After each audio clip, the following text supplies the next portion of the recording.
স্বাগত জানাচ্ছি স্টার প্লেতে। ঈদের ছুটি কাটিয়ে হকি খেলোয়াড়রা নেমে পড়েছেন টার্ফে।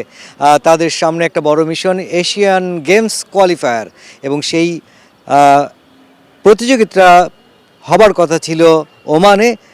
যুদ্ধের কারণে ওমানের ভেন্যুটাকে ক্যান্সেল করে এশিয়ান হকি ফেডারেশন সেটার আয়োজন করেছে থাইল্যান্ডে। তার আগে প্রস্তুতিটা কেমন হচ্ছে জেনে নেব এই দলেরই একজন অন্যতম খেলোয়াড় আমিরুলের কাছে। আমিরুল, স্টার প্লেতে আপনাকে স্বাগত। ধন্যবাদ ভাই। কেমন চলছে অনুশীলন? আলহামদুলিল্লাহ আমাদের অনুষ্ঠান ভালো চলছে। আমরা পরিশ্রম করতেছি, আমরা ফোকাস আছি আমাদের টার্গেটের জন্য, এবং কোচিং স্টাফরা যারা আছে তারা আমাদেরকে সাপোর্ট করতেছে কীভাবে আমরা চ্যাম্পিয়নশিপটা অ্যাচিভ করতে পারি। আমিরুল, একটা বিষয় যদি বলতে চাই যে এশিয়ান গেমসে বরাবরই খেলে আসছে বাংলাদেশ, কিন্তু একটা লিমিট পর্যন্ত যাওয়ার পরে কিন্তু সেখান থেকে ফেরত আসতে হচ্ছে, বারবার কোয়ালিফায়ার খেলতে হচ্ছে, কারণ 5 নাম্বার পর্যন্ত যেতে পারছে না বাংলাদেশ।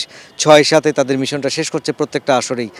সেই জায়গা থেকে বেরিয়ে আসার জন্য আসলে কী ধরনের প্রস্তুতি রাখা উচিত, দীর্ঘমেয়াদী কোনো পরিকল্পনা থাকা উচিত কিনা আপনার কি মনে হয়?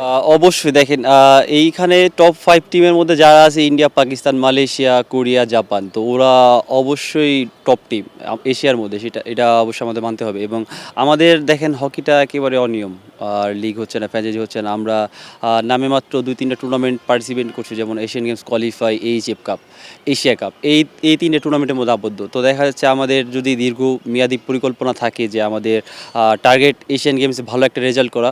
দেখেন এশিয়ান গেমস থেকে টপ টিমটা ডাইরেক্ট সরাসরি অলিম্পিকে কোয়ালিফাই করে। হ্যাঁ, তো সেই ক্ষেত্রে আমাদের টার্গেটটা যদি এরকম হয়, দেখা যাচ্ছে 5 থেকে 8 বছরের একটা যদি টার্গেট থাকে যে আমাদের এশিয়ান গেমসে টপ করার জন্য আমাদের 8 বছর টার্গেট, আমরা এই অনুযায়ী কাজ করব। তো এইটা হইলে অবশ্যই আমি মনে করি যে এশিয়ান গেমসে অবশ্যই আমাদের ভালো একটা পারফরমেন্স করার সম্ভাবনা আছে। সম্প্রতি আপনি যুব এশিয়ান গেম, যুব বিশ্বকাপ খেলে এসেছেন, জুনিয়র ওয়ার্ল্ড কাপ যেটা, এবং সেখানে সর্বোচ্চ গোলদাতা হয়েছেন, এবং প্লেট পর্বে খেলে বাংলাদেশ সেখানে চ্যাম্পিয়ন হওয়ার গৌরব অর্জন করেছে। এই যে বড় মঞ্চে খেলা, বড় প্ল্যাটফর্মে খেলা, সেই জায়গায় আসলে যখন আপনারা যাচ্ছেন, আপনাদের সীমিত পরিসরে ট্রেনিং নেওয়া, স্বল্প সময়ে ট্রেনিং নেওয়া, আরও সব ধরনের সুযোগ সুবিধা থেকে পিছিয়ে থেকেও যখন বড় প্ল্যাটফর্মে পারফর্ম করছেন, তখন কি মনে হচ্ছে ঘাটতিটা কোন জায়গায় লাগছে? ঘাটতিটা হচ্ছে আমাদের হকিটা রানিং না, এটার জন্য দেখেন আমাদের টুর্নামেন্টের 2 থেকে 3 মাস আগে আমাদের ট্রেনিং ক্যাম্প করানো হয়, তারপর আমাদের ডোমেস্টিক টুর্নামেন্টও নাই।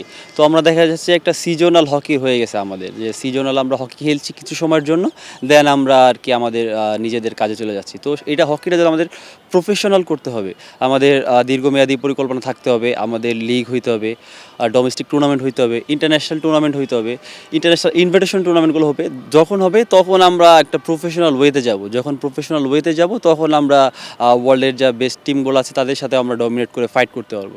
আমিরুল, আপনার সম্পর্কে একটা গল্প জানা আছে আমার, আসলে সত্যতাটা আপনিই প্রমাণ করবেন।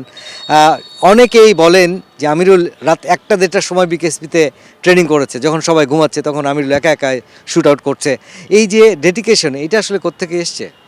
এইটা আমার টার্গেটটা ছিল এরকমই যে ওয়ার্ল্ড কাপ আমরা খেলবো এবং ভালো একটা পারফরমেন্স করব, এবং সবাই জন্য বলতে পারে যে বাংলাদেশ পারফর্ম করছে। তো আসলে এই চিন্তা ভাবনার কারণেই আমরা আর কি আমাদের যার ইন্ডিভিজুয়াল যে স্কিলগুলো আছে ডেভেলপ করা যায় এই বিষয়ে আমরা ফোকাস ছিলাম, এবং এটার জন্যই আর কি আমরা অ্যাচিভ করতে পারছি এটা। এবং সেই জায়গায় ভালো রেজাল্ট করেছেন। আমি আরেকটা গল্পও জানি যে অস্ট্রেলিয়ার মতো বড় দল, নিউজিল্যান্ডের মতো বড় দলের তারকারা এসে আপনার সঙ্গে ছবি তুলেছিলেন খেলা শেষে।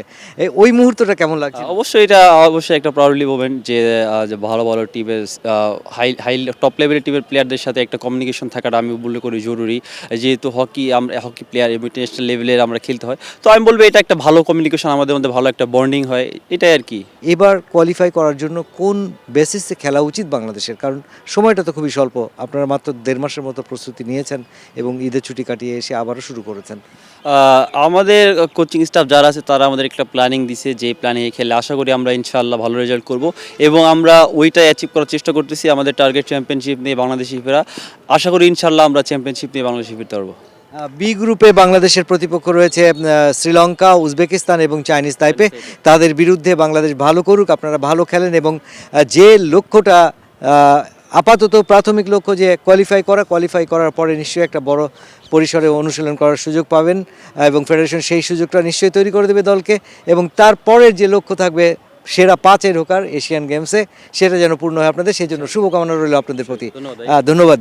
যেমনটি বলছিলেন আমিরুল, ঠিক তেমনি যেন প্রত্যেকটা ম্যাচ ভালোভাবে উতরে যেতে পারে বাংলাদেশ, সেই জন্য তারা যেমন ডেডিকেটেড, তেমনি সময় এসেছে আসলে ফেডারেশনের এই দলটাকে আরও বেশি বেশি সুযোগ তৈরি করে দেওয়ার, আন্তর্জাতিক প্ল্যাটফর্মে অনুশীলন, কোচিং স্টাফ থেকে শুরু করে সকল সুবিধা আরও পর্যাপ্ত করার, এবং নিশ্চয়ই সেদিকে মনোযোগ দেবে federation. Mushfiqur Rahman, star news, Dhaka.